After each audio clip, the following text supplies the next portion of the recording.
Hey, this is Brian Reese from Cerritos College, one of the authors of Mypoliscilab, managing editor of Mypoliscilab. I heard that you guys at Terrant Southeast are thinking about adopting Mypoliscilab and the Daniel Shea book, and I thought I'd just send you guys a quick video telling you why I think Mypoliscilab's, well, at least was a good decision for us. And given that I only want to, do 2 or 3 minutes here of your time, I would say there are 3 main reasons why I would consider going in this direction. And these are the 3 core reasons why we originally decided to develop Mypoliscilab a few years ago. The first one has to do with teaching. We were looking to develop an environment that would really give faculty, especially at community colleges, some unique teaching tools. The second thing is we were looking to really enhance the out-of-class experience for students. Mypoliscilab was specifically developed for that reason. And the third reason that I think is really worth noting with Mypoliscilab is the content. We have been very conscious over the years of developing content that's political science content, rigorous content in poli-sci, not infotainment. I just want to speak to those 3 very quickly, all right? Teaching. There are 3 things right here on this pad of paper, 3 things that I want to mention with regard to teaching. First of all, the learning objectives. Second of all, the contextualized content, and third, the teaching challenges. There are several teaching challenges we're trying to address here. But the first, the learning objectives. All the content at Mypoliscilab is built around learning objectives. So if you're adopting the Shea text and Mypoliscilab in conjunction with that, you'll find that the learning objectives are like the connective tissue that hold the textbook together with the content of Mypoliscilab. The students will be able to read the textbook, look at specific learning objectives, and map content from, go to content in Mypoliscilab that maps directly to the learning objectives. I think it's very valuable with regard to how you teach a class. Second of all, the content is contextualized. We use a lot of primary source content in Mypoliscilab, AP videos, a lot of simulations, a lot of comparative discussions, and all the content is contextualized. By that I mean we take a raw video footage, for example, from AP, and we make sure students understand how it connects to concepts, key concepts, learning objectives, key terms in the textbook. So it's not just some kind of video that's thrown in there. It's contextualized with respect to political science. The third thing is we really specifically try to deal with the core teaching challenges that a lot of political scientists say they're dealing with. There's really 5 teaching challenges that we've been focusing on. A lot of faculty complain about apathy with regard to the students. We're trying to address apathy, trying to get students engaged. Dan Shea's book in particular, with its focus on participation, is great with respect to that. I think Dan Shea in particular and Mypoliscilab are a very nice marriage.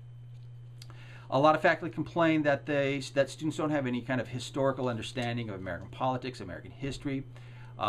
We have specific simulations, specific activities in Mypoliscilab that really deal with that concept. We're trying to deal with political science in a historical context. Students don't have any sense of how to do statistical kind of reasoning. There's not a lot of heavy statistics in Mypoliscilab, but there are specific activities in there that try to get students to get familiar with how they play with numbers, how they play with graphs and charts to help them understand political science concepts. Critical thinking is a major complaint the faculty are finding. We're specifically trying to prompt and encourage and teach critical thinking with some of the activities in Mypoliscilab. And then finally, current events is something that a lot of us, I know I've always been frustrated with students' lack of understanding of current events, just lack of awareness with regard to current events. We have a whole slew of current events activities, current events content that tries to marry political science with current events for students. All right, the second reason that we originally wrote Mypoliscilab, and I think it's one of the great values of Mypoliscilab, is we're not so much trying to address the in-class experience for students, but really the out-of-class experience for students, all right? And there's a couple of things I want to call to your attention. First of all, this is a very contemporary learning environment. There are metacognition hooks built into Mypoliscilab. And there is a kind of a tagged environment in Mypoliscilab which allows self-exploration for students. Or the contemporary learning environment. Students really learn in an environment like this, in a multimedia online environment, Mypoliscilab really takes, I think, takes advantage of some of the best in this environment.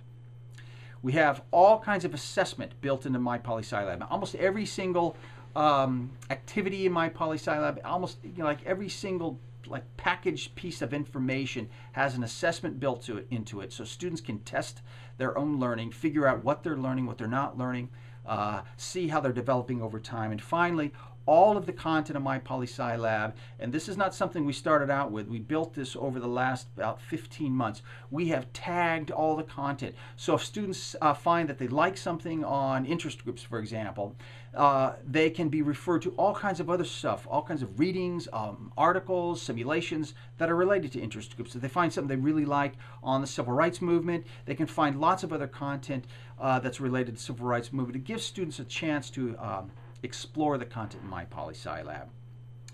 The third thing that I want to mention is content. We really tried to focus on developing quality political science content, not infotainment. We're trying to steer away from it. I mean, I want this to be entertaining, but mainly it needs to be informative with solid political science ideas. The content is rigorous in the sense that we have a team of political scientists that develop the content on an ongoing basis. All the content, as I mentioned, is contextualized, and the volume of content is very, very impressive. All right.